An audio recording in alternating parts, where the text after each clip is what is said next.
राम राम साथियों। कैसे हैं आप सब। आशा करते हैं आप सब अच्छे होंगे।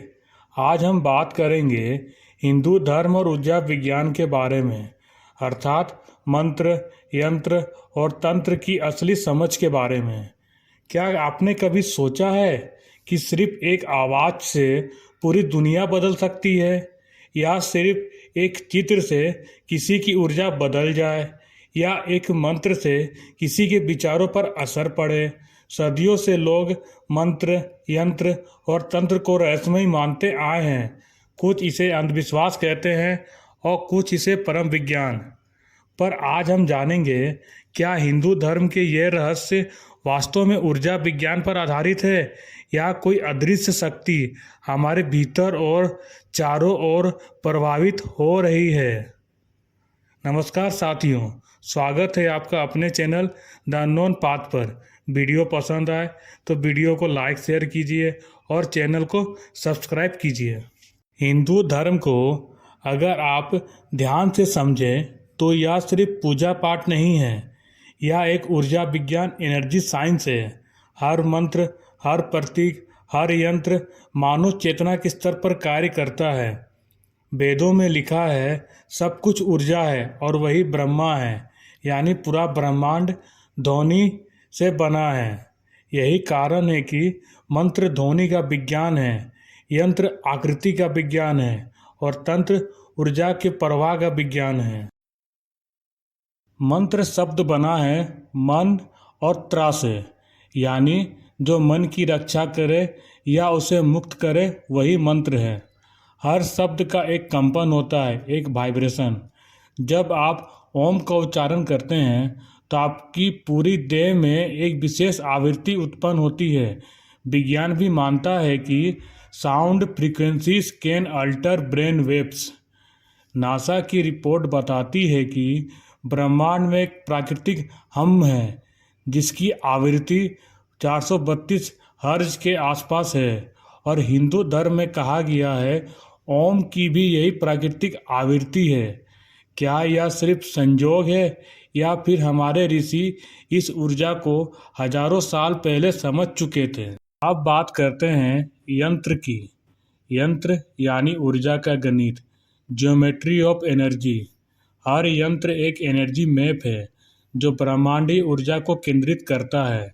सबसे प्रसिद्ध उदाहरण है श्री यंत्र। यह 9 त्रिकोणों का संयोजन है जो ब्रह्मांड की सृष्टि, स्थिरता और संहार तीनों शक्तियों को दर्शाता है। त्रिकोण ऊपर की ओर शिव ऊर्जा, त्रिकोण नीचे की ओर शक्ति ऊर्जा।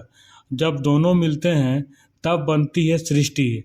आधुनिक विज्ञान भी कहता है कि एनर्जी फील्ड को प्रभावित कर सकती है। यही कारण है कि मंदिरों में यंत्र स्थापित किए जाते हैं। अब बात करते हैं सबसे रहस्यमय शब्द तंत्र की। तंत्र का अर्थ होता है एनर्जी सिस्टम या मैकेनिज्म। यह किसी जादू या डर से जुड़ा नहीं, बल्कि शरीर, मन और ब्रह्मांड के ऊर्जा तंत्र को समझने की विद्या है। हमारे शरीर में 72,000 नाड़ियाँ हैं, 7 चक्र और 3 मुख्य ऊर्जा मार्ग, ईड़ा, पिंगला और सुषमा। तंत्र इन ऊर्जा मार्गों को सक्रिय करने का विज्ञान है। योग, ध्यान, मंत्र ये सब तंत्र के उपकरण हैं। जब ये तीनों मंत्र, यंत्र, तंत्र एक साथ प्रयोग किए जाते हैं तो व्यक्ति ऊर्जा से जुड़ जाता है और उसकी चेतना विस्तृत हो जाती है। वेदों में कहा गया है, ऊर्जा ना तो उत्पन्न होती है ना नष्ट, केवल रूप बदलती है। यही सिद्धांत आज का आधुनिक विज्ञान भी मानता है। Law of conservation of energy. Rigveda, Atharvaveda और तंत्र ग्रंथों में ध्वनि, प्रकाश और चेतना की ऊर्जा पर विस्तृत विवरण मिलता है। सूर्य पूजा में सौर ऊर्जा का विज्ञान छिपा है। हवन में अग्नि के माध्यम से ध्वनि और गंध ऊर्जा का संतुलन होता है। मंदिरों का वास्तु ऊर्जा प्रवाह के नियमों पर आधारित है। यानी हिंदू धर्म केवल धार्मिक प्रणाली नहीं, बल्कि एनर्जी मैनेजमेंट सिस्टम है।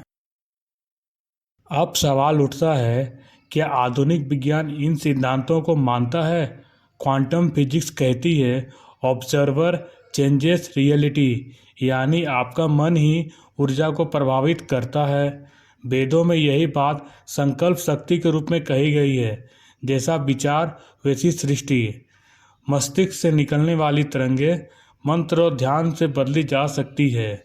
यंत्र इलेक्ट्रोमैग्नेटिक फील्ड्स को स्थिर करता है और तंत्र शरीर की ऊर्जा को ब्रह्मांड से जोड़ता है। क्या यह सब संयोग है या फिर विज्ञान अभी उस सच्चाई तक पहुंचा है जहां सनातन धर्म हजारों साल पहले पहुंच चुका था? हमारे ऋषियों ने जो खोजा वह केवल आध्यात्मिक नहीं वैज्ञानिक था। उन्होंने ऊर्जा के 3 रूप बताए, स्थूल फिजिकल, सूक्ष्म मेंटल, कारण कॉस्मिक। मंत्र सूक्ष्म ऊर्जा पर काम करता है, यंत्र स्थूल ऊर्जा को केंद्रित करता है, तंत्र कारण ऊर्जा को नियंत्रित करता है।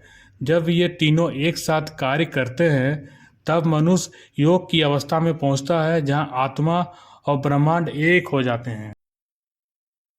तो अगली बार जब आप किसी मंत्र का जाप करें, किसी यंत्र को देखें या तंत्र का नाम सुने तो उसे अंधविश्वास मत कहिए। यह हमारे पूर्वजों की ऊर्जा विज्ञान की खोज थी, जहां हर ध्वनि, हर प्रतीक, हर विचार ब्रह्मांड से जुड़ा हुआ था।